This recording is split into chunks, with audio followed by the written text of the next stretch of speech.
আলহামদুলিল্লাহ, শুকরুলিল্লাহ। আসসালামু আলাইকুম ওয়া রাহমাতুল্লাহি ওয়া বারাকাতুহু। দীর্ঘ প্রতীক্ষার এবং প্রত্যাশার পরে আল্লাহ সুবহানাহু ওয়া তাআলা আযজা ওয়া জাল্লা আজকে 8 এপ্রিল বাইতুল মুকাদ্দাস আকসাতে আমরা উপস্থিত হয়েছি। আজকে ফজরের নামাজও আদায় করেছি ইনশাআল্লাহ, এবং অলরেডি আকসার ময়দানে আমরা দাঁড়িয়েছি। লাব্বাইক লাব্বাইক আকসা, লাব্বাইক আকসা, লাব্বাইক আকসা। বিশেষ করে আমরা যে স্পটে দাঁড়িয়েছি, বাংলাদেশে বিভিন্ন ফেসবুকে একটি মিথ্যা প্ররোচনা করছে, এটা নাকি ধ্বংসস্তূপ হয়েছে অনেকটা, কিন্তু দেখেন পুরো অক্ষত অবস্থায় আছে। আমি বলবো যে বাংলাদেশের যারা ফেসবুকে অপপ্রচার করছেন এগুলো খুব দ্রুত বন্ধ করে। আর এখানে কোনো যুদ্ধের কোনো বালাই নেই, মানুষ স্বাভাবিকভাবে মুসলিম নামাজ পড়ছে।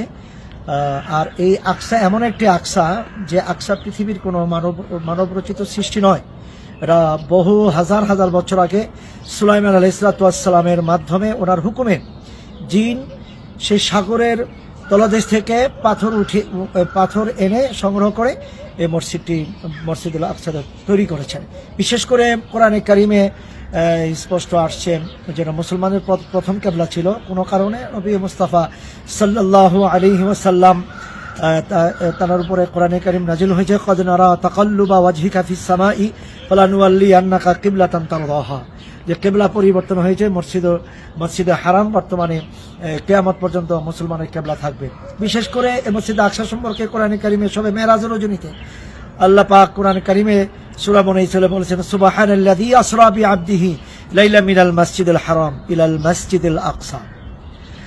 আর এই মেরাজ রজনীতে এখানে নবী পাক সাল্লাল্লাহু আলাইহি সাল্লাম বরাকের মাধ্যমে এসেছিলেন, এবং নবী পাক সরকারে কায়নাত 1,24,000 পয়গম্বরকে পেছনে রেখে তিনি নামাজের ইমামতি করেছিলেন। এবং নামাজ শেষে সকল নবী আলাইহিস সালাম দাঁড়িয়ে বলেছিলেন, আসসালাতু ওয়াসসালামু আলাইকা ইয়া ইমাম আল মুরসালিন।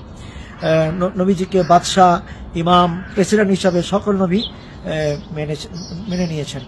বিশেষ করে এখানে নবী পাক সাল্লাল্লাহু আলাইহি ওয়াসাল্লামের কদম মোবারক পড়েছেন, এবং 1,24,000 পয়গম্বরের কদম মোবারক পড়েছে। বিশেষ করে প্রত্যেকটি পাথরে পাথরে সূরা ইয়াসিন লেখা ছিল। সে বাইতুল মুকাদ্দাসে দাঁড়িয়ে আমি অত্যন্ত গর্বিত, এবং বাংলাদেশের সবার জন্য দোয়া করেছি, এই বিশ্বে মুসলিম উম্মাদের জন্য দোয়া করেছি। আল্লাহ সুবহানাহু ওয়া তাআলা আযজা ওয়া জাল্লা যেন আমাদের উপরে রহমত দান করেন, এবং গাজাবাসীদেরকে যেন আল্লাহ পাক মুক্তি দেন, বিজয় দেন। বিশেষ করে মুসলিম উম্মাহ এক প্ল্যাটফর্মে আসার জন্য তৌফিক দেন। আসসালামু আলাইকুম ওয়া রাহমাতুল্লাহি ওয়া বারাকাতুহু।